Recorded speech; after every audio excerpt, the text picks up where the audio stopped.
apapun yang kita rencanakan hari ini, marilah kita sadari bahwa hal itu belum tentu bisa terlaksana sesuai dengan keinginan kita. Mengapa? Karena Tuhan yang mengatur segala sesuatunya dalam kehidupan kita. Harus kita jujur mengakui itu. Tuhan mengatur segala sesuatunya dalam kehidupan kita. Dan kita selalu menyaksikan fakta bahwa terkadang hari ini kita merencanakan untuk melakukan ini dan itu, tetapi pada akhirnya hal tersebut tidak terlaksana. Justru yang kita lakukan lain daripada yang kita rencanakan. Karena itu saudara-saudara, benar Yakobus mengingatkan kita agar kita sadar diri ketika kita akan merencanakan ini dan itu. Kita diajak untuk mengatakan, jikalau Tuhan berkenan.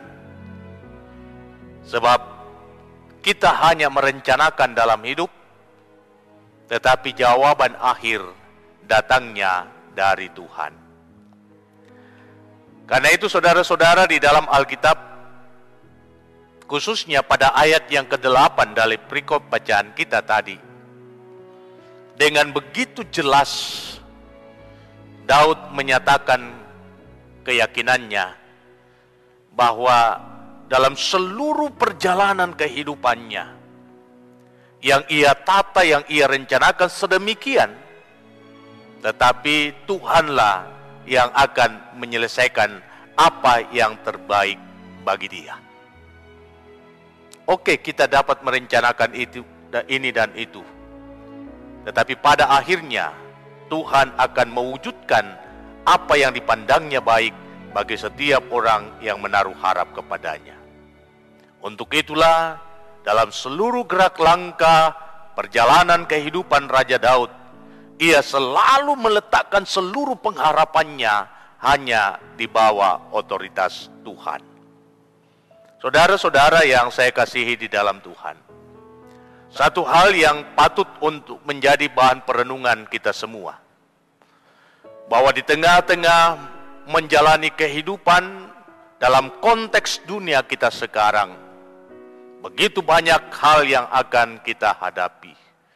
Begitu banyak hal yang akan kita temui.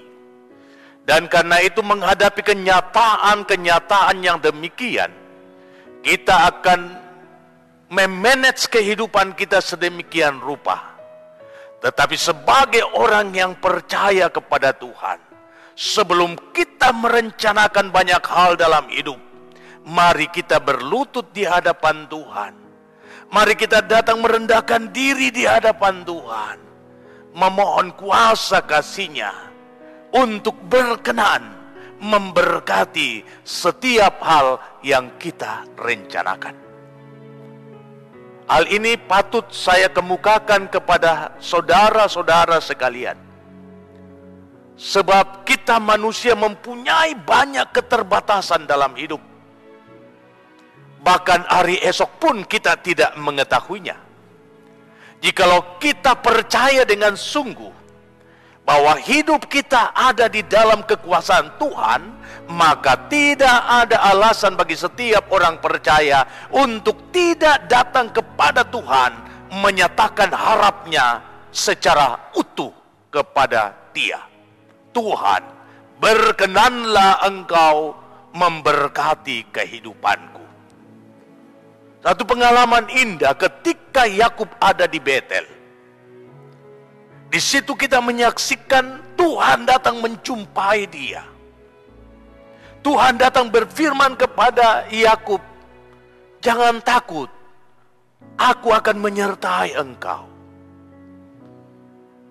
Begitu dahsyatnya tempat itu, sampai Yakub berkata, "Ini ternyata rumah Tuhan. Ini ternyata Betel. Ini ternyata kediaman Tuhan. Dan karena itu ia berlutut di hadapan Tuhan. Dan batu yang dipakai untuk menjadi alas kepalanya dijadikan mezbah bagi Tuhan. Dan ia berkata, Tuhan, sekiranya Engkau akan menjaga aku, sehingga aku akan selamat kembali ke rumah Bapakku, maka aku akan. Jadi ia datang tersungkur di hadapan Tuhan. Dan ia berkata dengan penuh kerendahan hati, sekiranya Engkau berkenan untuk menyatakan penyertaan-Mu dalam setiap jalan yang akan kulalui, dan aku dapat kembali dengan selamat ke rumah Bapakku, maka akhirnya aku akan mempersembahkan kepadamu semua nasar yang kuucapkan akan kulakukan kepadamu. Dan batu ini yang menjadi mezbah bagi Tuhan akan menjadi tanda bahwa di tempat ini aku akan mendirikan bait bagimu. Nah, saudara-saudara yang saya kasihi di dalam Tuhan,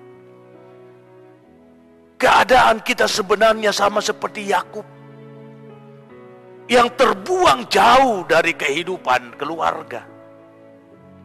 Kita adalah orang-orang yang telah terbuang dari kehidupan atau dari suasana surgawi. Kita sedang mengembara di tengah-tengah dunia yang telah dikuasai oleh dosa. Kita tidak akan mampu untuk menata kehidupan kita dan meraih seluruh harapan kita jikalau kita tidak meletakkan seluruh pengharapan itu hanya di bawah kekuasaan Tuhan.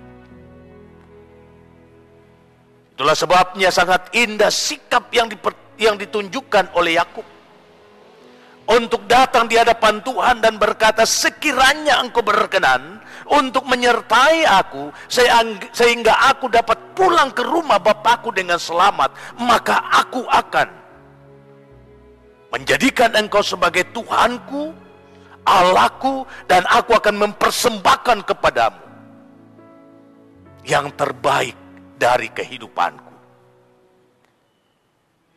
Daud, saudara-saudara, telah menjadi teladan yang indah dari setiap orang percaya dalam hal penyembahan. Seluruh kehidupannya ia percayakan di bawah otoritas Tuhan. Sekalipun ia mempunyai kesempatan untuk menyelesaikan masalahnya, namun ia tidak melakukannya. Saat ia ada di En-Gedi, lalu Saul datang di tempat itu. Ia bersembunyi di dalam goa. Lalu Saul masuk ke gua itu untuk membuang hajat. Sesungguhnya Daud telah didesak oleh tentaranya untuk mengambil tindakan menghabisi Raja Saul. Tetapi apa yang ia katakan? Aku tidak berhak menyentuh orang yang diurapi Tuhan. Biarkanlah Tuhan sendiri yang akan berperkara dan akan menyelesaikan apa yang dipandangnya baik. Daud tidak mau mengambil otoritas Tuhan. Justru ia meletakkan seluruh kehidupannya di bawah otoritas Tuhan. Karena itu saudara-saudara, karakter kehidupan Daud yang sedemikian membuat Tuhan mengokohkan takhta Daud untuk selama-lamanya. Dan dari keturunan Daudlah akan lahir Sang Mesias. Firman ini datang menyapa kita di tengah-tengah situasi kondisi yang tidak menentu sekarang ini. Firman ini mau mengajak kita untuk melihat Tuhan sebagai pintu penyelesaian dari segala masalah yang sedang kita hadapi. Daud telah memberikan pembelajaran yang sangat indah bagi kita, bahwa ketika ia dalam kesesakan, ia berseru kepada Tuhan dan ia meyakini Tuhan akan menyelesaikan apa yang terbaik baginya.